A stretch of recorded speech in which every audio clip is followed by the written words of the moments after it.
Sarah Chun stood in front of the massive window that looked out into space. Stars filled the black sky like tiny diamonds. She could see 3 different colored suns in the distance.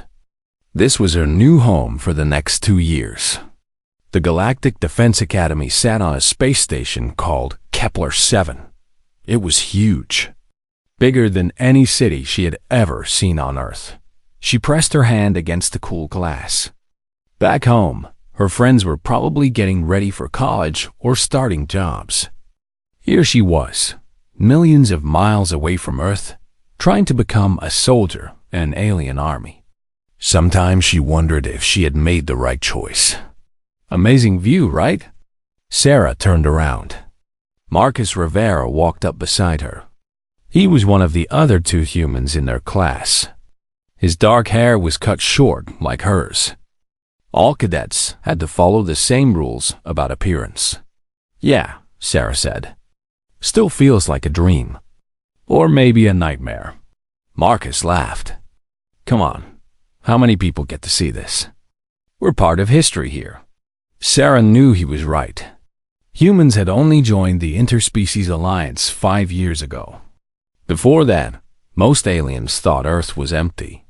Now here they were, 3 humans among 200 cadets from 47 different alien species.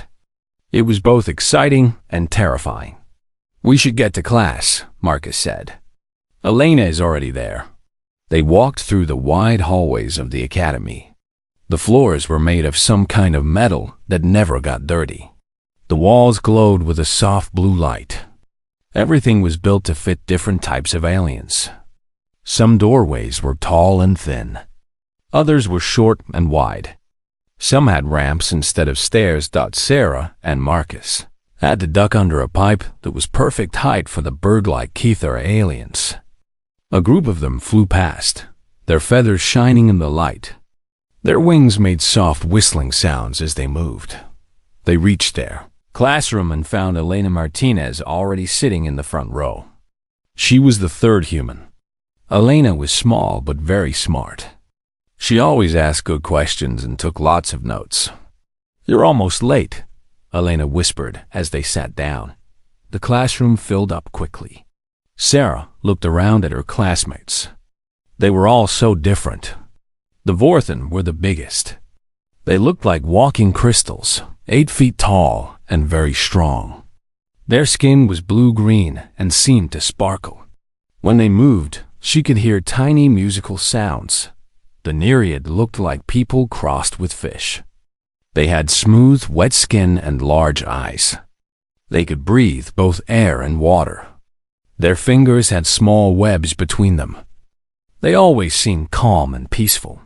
There were many other species too. Some had fur. Some had scales. Some looked almost human, except for their skin color or the number of eyes they had. Sarah tried to remember all their names, but it was hard. There were so many. Commander Zephyx walked into the room. He was Vorthen, taller than the others. His crystal skin had more colors in it, which meant he was very old and experienced. When he spoke, his voice sounded like wind chimes. Good morning, cadets, Commander Zephyx said. Today we will discuss your final examination. The room became very quiet. Everyone knew this day would come. They had been training for 18 months. Soon they would face the test that decided their future. The Crucible test, Commander Zephyx continued, has been used for over 300 years. It tests everything we have taught you. Strength, speed, intelligence, courage. Only 60% of cadets pass. Sarah felt her heart beat faster. 40% failed. That meant 80 cadets in her class would not become soldiers. They would be sent to other jobs or back to their home planets. The test has 3 parts, the commander explained. Physical challenge, mental puzzle, leadership task. Each part must be passed. Failure in one means failure in all. A Cathara cadet raised her feathered arm. What kind of physical challenge, sir? Commander Zephyx smiled. When Vorthen smiled, their crystal faces glowed brighter. You will carry standard military equipment through an obstacle course.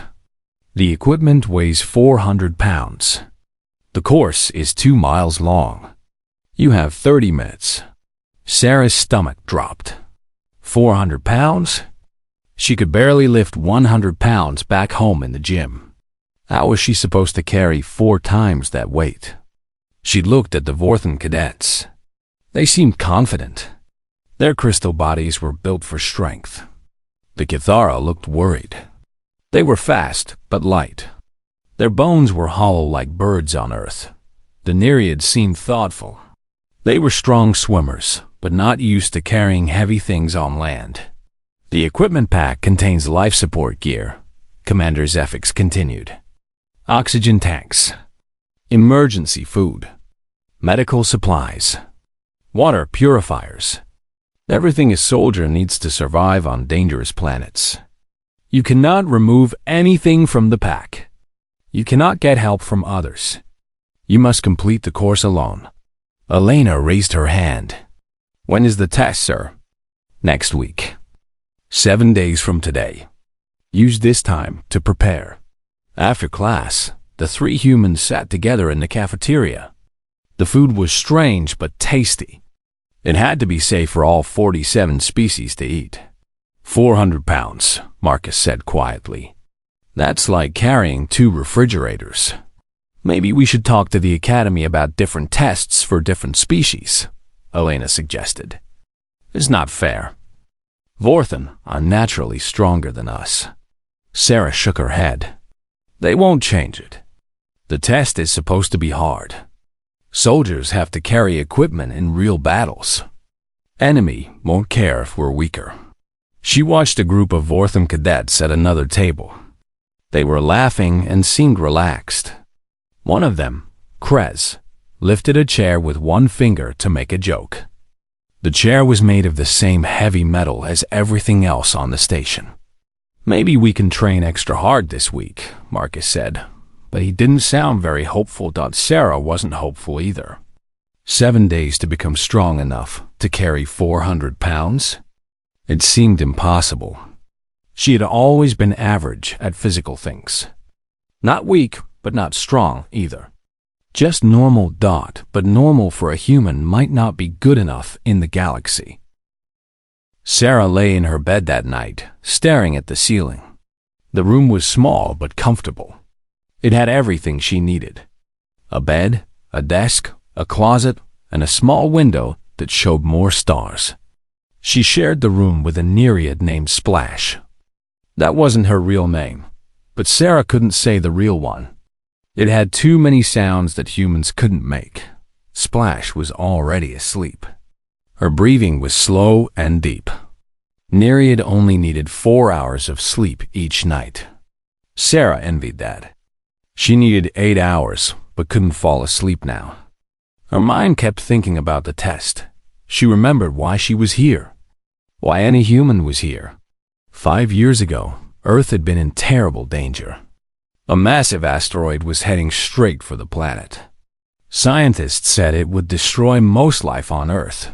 Everyone was scared. Governments were panicking. There was nothing Earth's technology could do to stop it. Then the aliens came. Ships appeared in Earth's sky. Not to attack, but to help. The Interspecies Alliance had been watching Earth for years. They knew humans were smart and creative. They also knew humans needed help. The aliens destroyed the asteroid easily. Their weapons were far beyond anything humans had built. They saved every person on Earth. 7 billion lives. But the Alliance didn't give help for free. Nothing in the galaxy was free. They offered Earth a deal. Join the Alliance. Share human knowledge and creativity. In return, Earth would be protected. And given access to alien technology. The deal also meant that humans had to serve in the Alliance military. Not all humans, but some. Young people who volunteered would be trained as soldiers. They would protect Alliance worlds and help explore dangerous areas of space. Sarah had volunteered because she wanted to help pay back the debt. Earth owed everything to the Alliance. The least she could do was serve. But now, lying in the dark, she wondered if she had made a mistake. What if she failed the test? What would that mean for Earth's reputation? The other two humans were smart. Marcus was great with machines. Elena could solve any puzzle. But Sarah was just ordinary. She got up and walked to her computer. She opened a message from her mother that had arrived yesterday. Messages from Earth took 3 days to reach the academy. "Hi, sweetheart," her mother had written. "Your father and I are so proud of you. The whole neighborhood talks about our daughter who went to space, Mrs. Parks. Son is studying engineering now because of your example. He wants to help design the new buildings they're making with alien technology. Remember to eat well and stay safe. We love you." Sarah smiled a little. Then she felt worse. What if she failed and had to come home? What would she tell everyone? She decided to get up and walk around. The academy never really slept. There were always cadets awake somewhere. Different species had different sleep schedules. She walked to the training center. It was open all day and all night. Inside, she found several cadets working out. 2 Vorthen were lifting weights that looked impossible. Each weight was bigger than Sarah's entire body. They moved them like they were made of air. A group of Kithara were practicing flying through obstacle courses. They moved so fast Sarah could barely see them. They twisted and turned in ways that seemed impossible. Their reflexes were amazing. Some Nereid were in the swimming pool. They could hold their breath for 3 hours. They moved through water like they were born in it. Which, Sarah realized, they probably were. She went to the weight section for smaller aliens. These were the weights meant for species more like humans. She found a barbell that weighed 100 pounds. She tried to lift it above her head. She could do it, but it was hard. Her arms shook with effort. 400 pounds would be impossible. Having trouble sleeping? Sarah turned around. Commander Zefix stood behind her. He was wearing casual clothes, not his uniform. Even so, he looked impressive. "Yes, sir," Sarah said. "I was worried about the test." "Worry is normal," the commander said. "But worry without action is useless. Are you here to train?" "I don't know if training will help," Sarah admitted. 7 days isn't enough time to get strong enough to carry 400 pounds. Commander Zefix walked over to a nearby bench and sat down. It was strange to see such a tall, crystal alien sitting on a simple bench. "Tell me about human military history," he said. Sarah was confused. "Sir, humor me. What do you know about human wars?" Sarah thought for a moment. "Humans have fought many wars. We used to fight each other a lot before we joined the Alliance. We made weapons and strategies. We built armies and navies. What made human soldiers special?" I'm not sure what you mean, sir." Commander Zefix's crystal face glowed softly. "Other species have studied human military records. Do you know what they found interesting?" Sarah shook her head. Human soldiers could march for days carrying full equipment. They could fight in any environment. Hot deserts, cold mountains, thick jungles, underwater, in space. They never gave up, even when outnumbered. "That's just because humans are stubborn," Sarah said. "Perhaps. But there's something else. Human soldiers carried more equipment than most alien soldiers ever could. Your armies moved faster over long distances than many species thought possible." Sarah didn't understand. "But humans aren't particularly strong or fast compared to other species, aren't they?" Commander Zefix stood up. "What is the gravity on Earth?" "1 standard unit," Sarah said. "Normal gravity." Commander Zefix made a sound like bells ringing. She realized he was laughing. "Sarah, 1 unit of gravity is not normal. It is the standard we use for measurements, yes. But most Alliance worlds have between 0.4 and 0.7 units of gravity.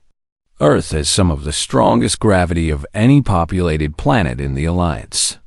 Sarah stared at him. What does that mean? It means you have been training in heavy gravity your entire life. Every step you take on Earth is harder than every step most aliens take on their home worlds. Every pound you lift on Earth is heavier than what they lift at home. Sarah felt confused. But I'm not strong. I can barely lift 100 pounds. On this station, gravity is set to 0.6 units. Earth normal would be too heavy for most species. What you call 100 pounds here would be about 60 pounds on Earth, and 160 pounds here. Sarah's mind was spinning. So when I lift 100 pounds here, it's like lifting 160 pounds on Earth. Correct. And you have been doing the equivalent of that workout your entire life, just by walking around on your home planet. Sarah looked at the weights with new eyes. Then 400 pounds here would be like about 240 pounds on Earth, still heavy, but perhaps not impossible for someone who has trained in heavy gravity their whole life without knowing it. Commander Zephyx began to walk away, then turned back. The test is not just about raw strength, Sarah. It is about endurance, determination, the will to keep going when things become difficult. These are things humans excel at, even if they don't always realize it. Sarah stood alone in the training center, looking at the weights. Maybe she had been thinking about this all wrong. The day of the Crucible test arrived too quickly. Sarah woke up before her alarm. Her stomach felt nervous.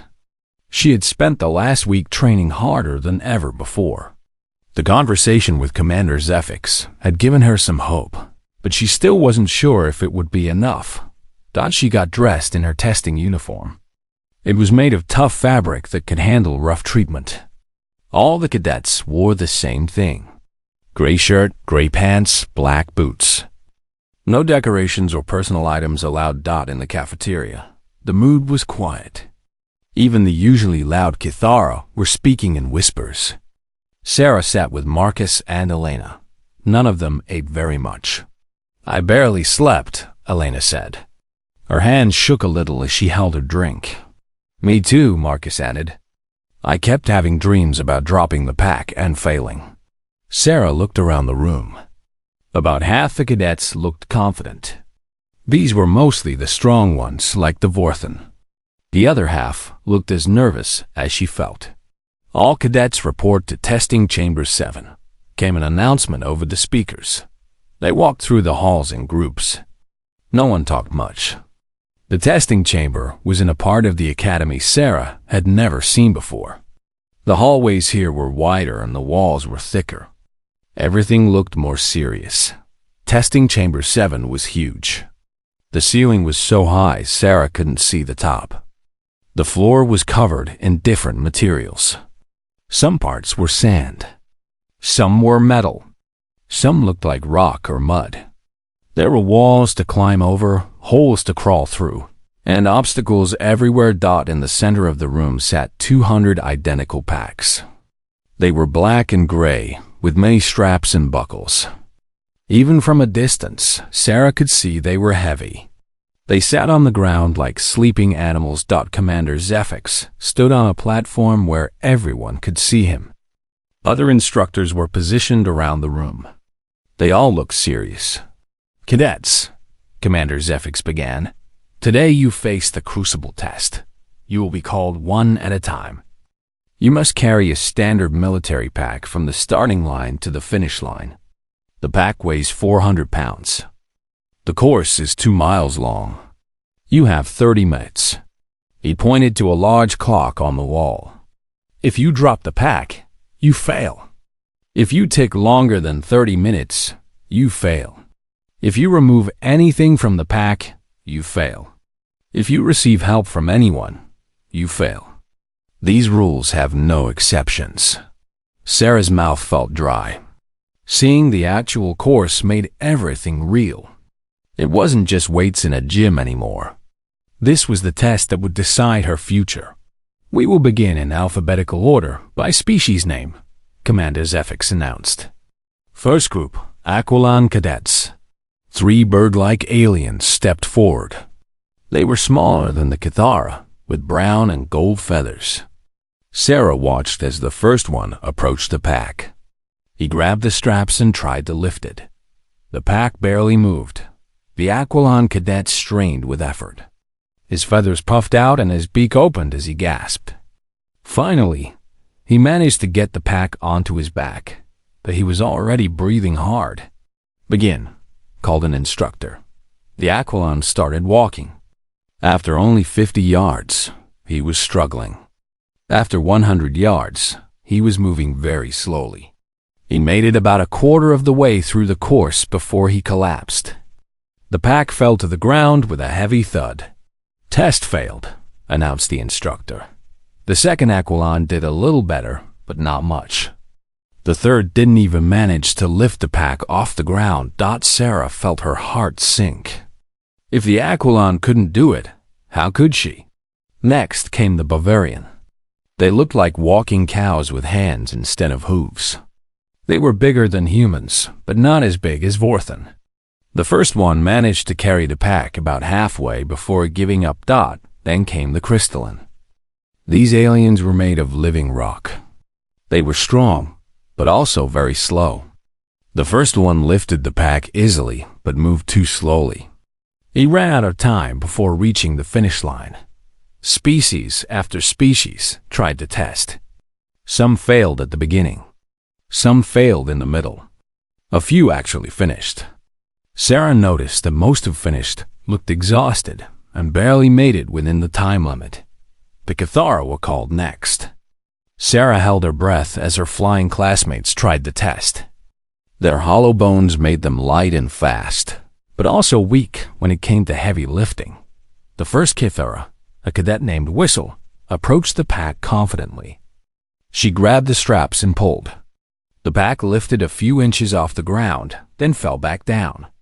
She tried again, using her wing muscles to help. This time she got it onto her back, but she staggered under the weight. "Begin," called the instructor. Whistle started walking, but each step was a struggle. Her legs shook under the weight. Her wings spread out for balance, but it didn't help much. She made it about 300 yards before the pack dragged her to the ground. The other Cathara didn't do much better. One actually managed to half fly, half stumble through most of the course, but she dropped the pack just 50 yards from the finish line. Then it was time for the Nereid. These were the swimming experts. On land, carrying heavy things. They struggled just like everyone else. One made it halfway. The others failed earlier. More species tried and failed. Some succeeded, but barely. Sarah noticed that success seemed to depend on having the right combination of strength and endurance. Too much strength but no endurance, and they ran out of energy. Too much endurance but no strength, and they couldn't even lift the pack. Finally, it was time for the VOR. Then Sarah watched carefully as Krez, the big crystal alien she had seen in the cafeteria, approached his pack. He grabbed the straps with both hands and lifted. The pack came up smoothly. Krez adjusted it on his back and nodded to the instructor. "Begin." Krez started walking at a steady pace. His crystal legs moved without any sign of strain. The pack that had crushed other cadets seemed light on his shoulders. He climbed over obstacles easily. He crawled through tight spaces without slowing down. 15 minutes later, Krez crossed the finish line. He wasn't even breathing hard.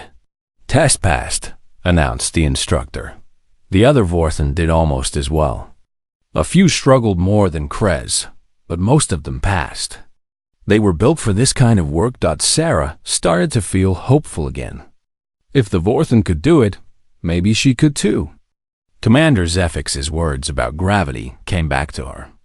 Maybe humans were stronger than she thought, but then she watched more carefully.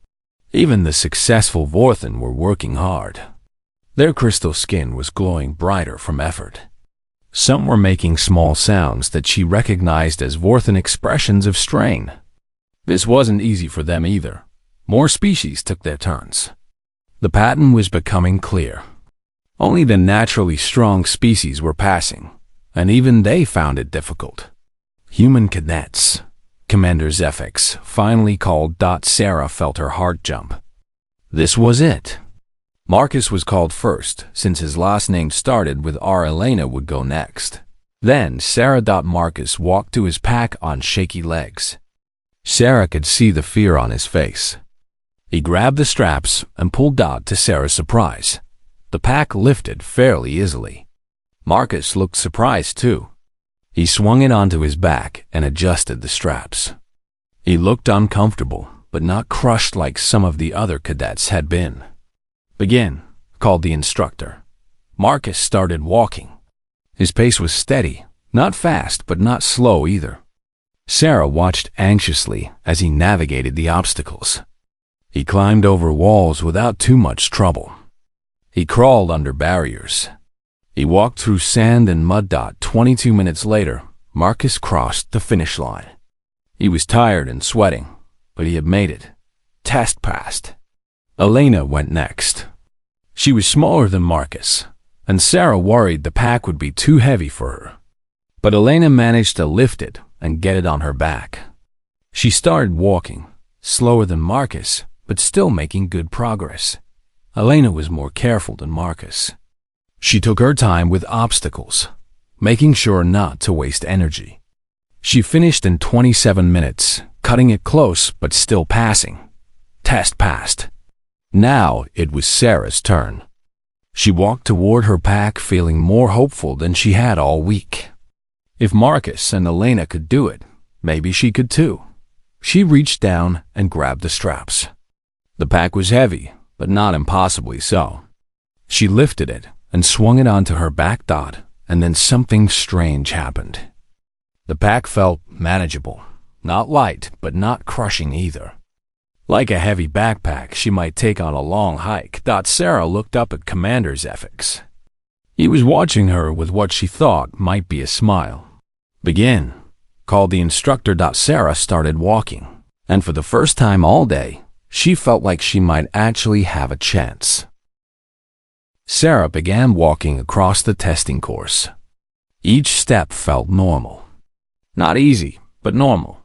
Like walking with a heavy backpack on a hiking trail back home. She had done that many times with her family. She could hear whispers from the observation deck above. Other cadets and instructors were watching. She tried not to listen, but some words reached her ears. "She'll never make it. Humans are too weak for combat roles. Should have been assigned to technical work." Sarah felt a spark of anger. She was tired of people assuming humans were weak. Maybe they were right. Maybe they were wrong. She would find out today that the first obstacle was a wall 8 feet high. She had to climb over it while wearing the pack. She had watched other cadets struggle with this. Some had taken off their packs and lifted them over separately, but that wasn't allowed. Sarah reached the wall and grabbed the rough surface. She pulled herself up, one hand at a time. The pack made her heavier, but her muscles had been built for Earth gravity. Earth gravity that was much stronger than the station's gravity. She made it over the wall in about 30 seconds. Not fast like a Kithara would be, but steady and sure. The second obstacle was a crawling tunnel. It was only 3 feet high and 30 feet long. Sarah got down on her hands and knees.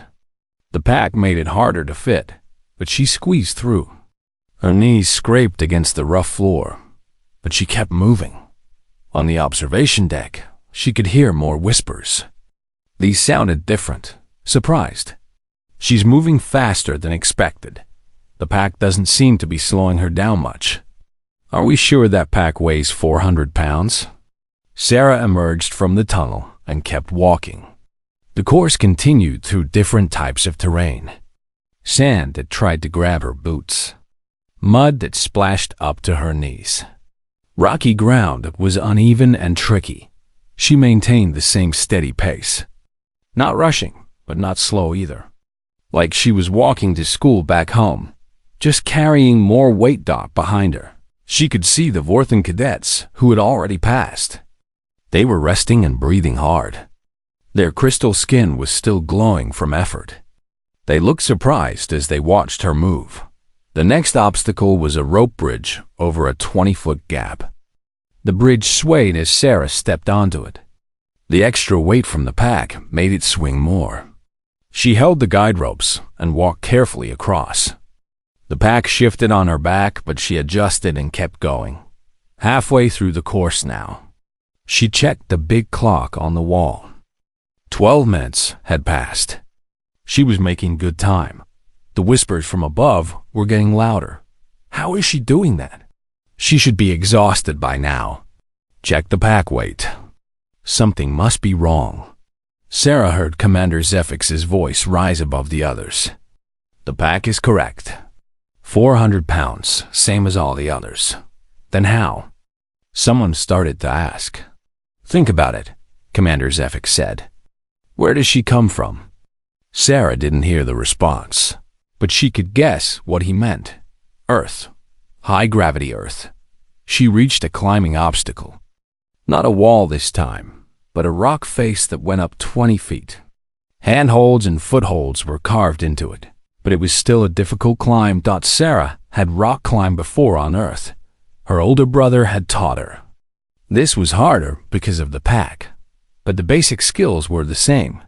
She found good grips and pulled herself up, one move at a time. At the top, she paused to rest for a moment. Not because she was exhausted, but because it seemed like the smart thing to do. She looked back at the course she had already completed. Other cadets were still struggling with obstacles she had passed 15 minutes ago. She looked up at the observation deck. Now everyone was watching her. Even the instructors who usually stayed focused on their notes were staring. 15 minutes remaining, announced an instructor. Sarah nodded and started down the other side of the climbing wall. She still had a mile to go, but she was feeling confident. The second half of the course was designed to be harder. The obstacles were bigger.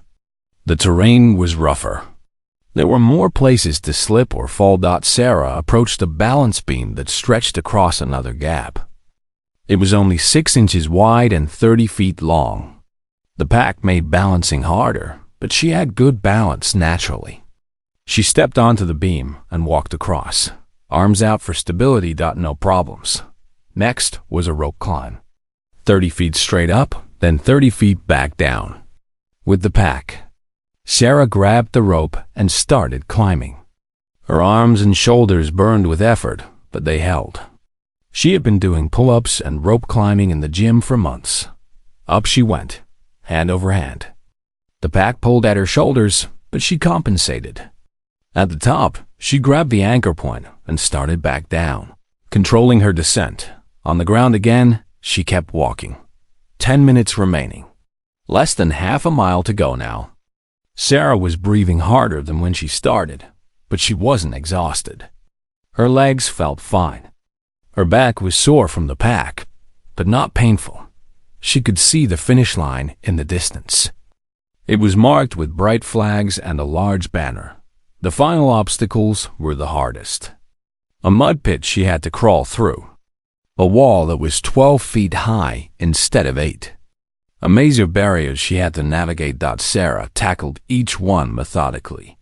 Not fast, but not slow. Just steady progress toward the goal. In the mud pit, the pack got heavier as it soaked up water and dirt. But Sarah had expected that. She kept crawling. The 12-foot wall was harder to climb than the 8-foot one, but not impossible. She took her time and made it over safely. The maze was confusing, but she had studied the course layout beforehand. She knew which way to go.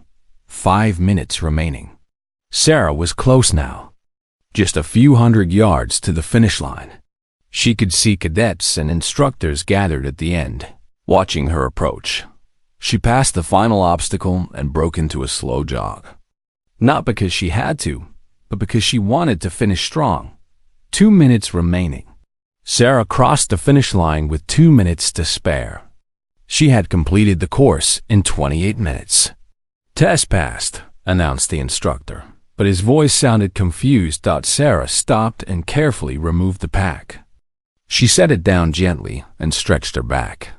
She was tired, but not exhausted.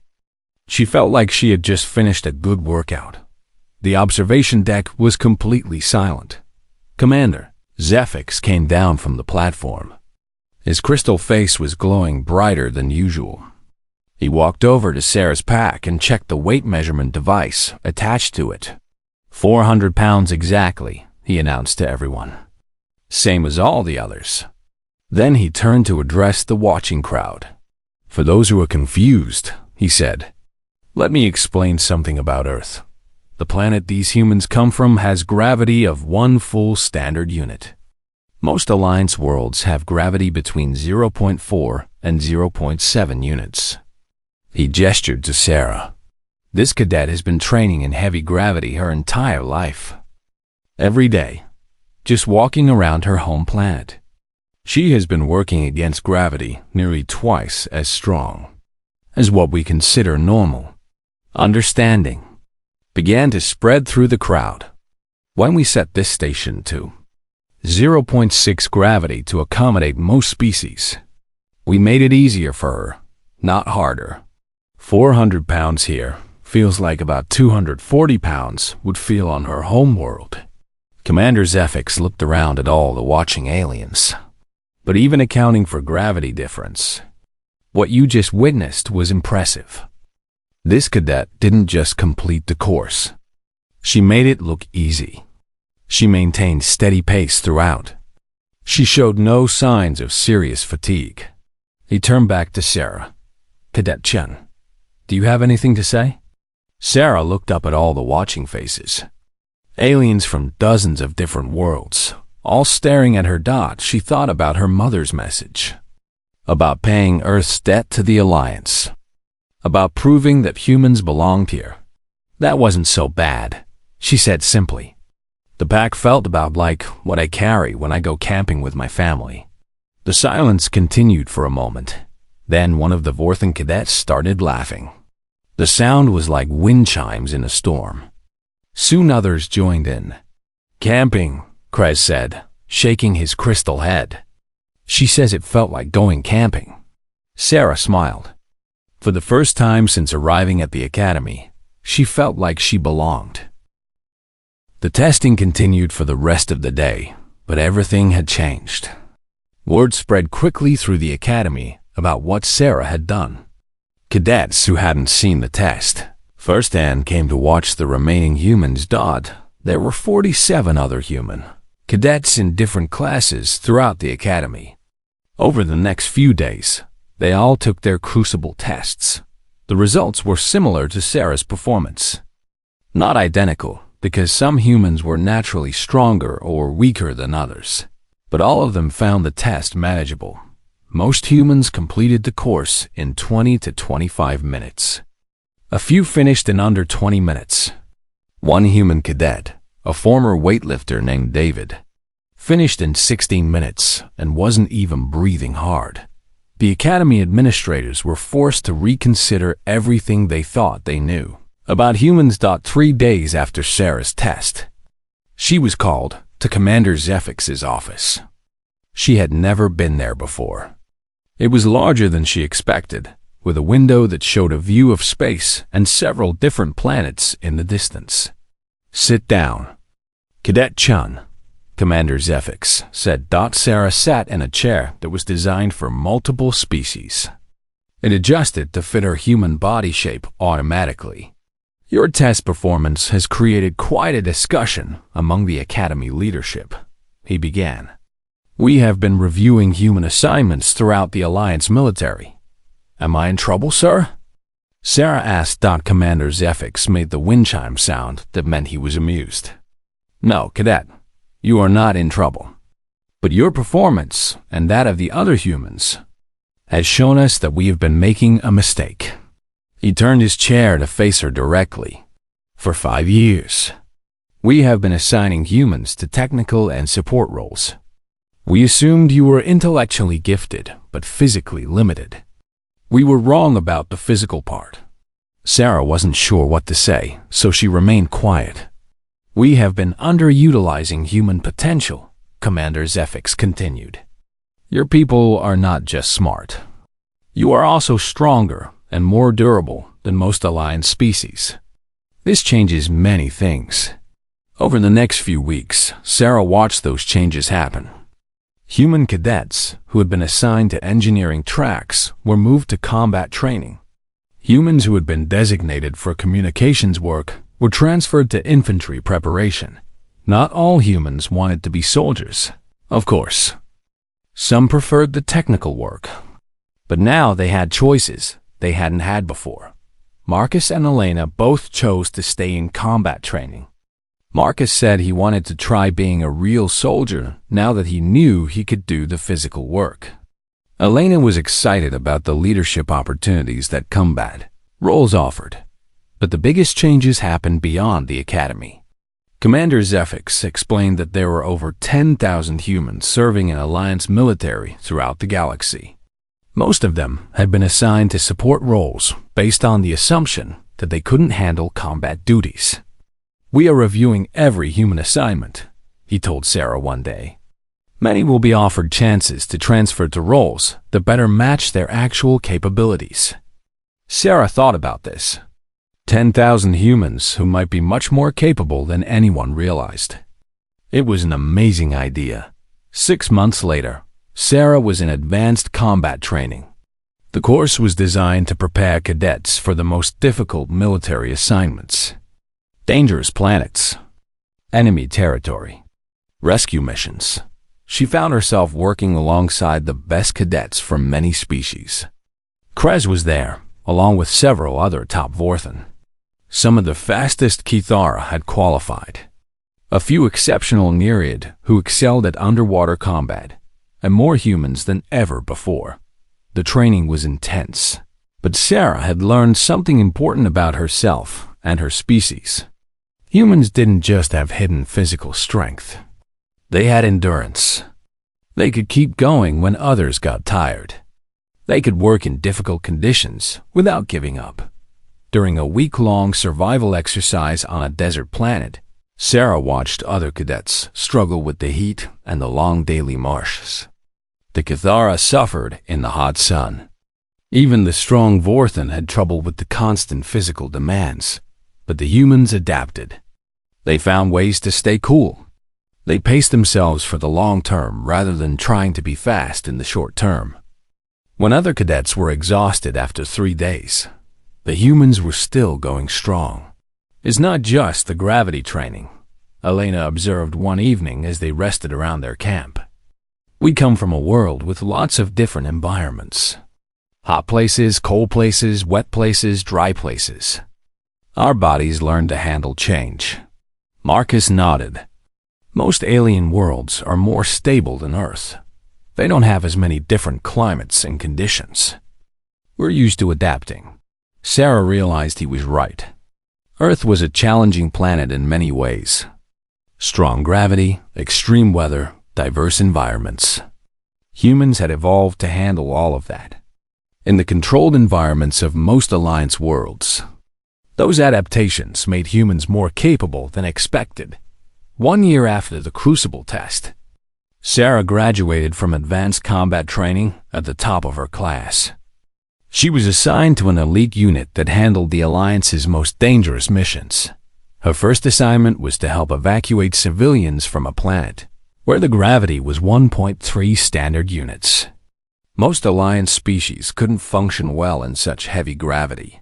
The few who could handle it found the work exhausting. For Sarah and the other humans on the team, it felt like being back home on Earth. They worked longer shifts than the alien team members. They carried more equipment. They could move quickly even in the heavy gravity dot. The mission was a complete success. Over 3,000 civilians were evacuated safely. After the mission, Sarah received a message from her mother. Her parents had seen news reports about the evacuation. They were proud, but more than that, they were amazed. The news said human soldiers carried twice as much equipment as the others and worked twice as long. her mother wrote. They said humans are becoming known as the Alliance's heavy world specialists. Who would have thought? Sarah smiled as she read the message. Who would have thought, indeed? But the changes went deeper than just military assignments. Throughout the Alliance, humans were being noticed in new ways. Construction projects in high-gravity environments began requesting human workers. Exploration missions to challenging worlds started including humans as standard practice. Back at the academy, Sarah heard that the Crucible test had been modified. It was no longer one standard test for all species. Now there were different versions, designed to challenge each species appropriately. The human version used a 600-pound pack. Sarah was visiting the academy for a special ceremony when she learned this. She met with some of the current human cadets who were preparing for their tests. 600 pounds? She asked Commander Zephyx. We had to adjust, he replied. The original test was too easy for humans. It wasn't providing adequate challenge. Sarah laughed. A year ago, she had been terrified of carrying 400 pounds.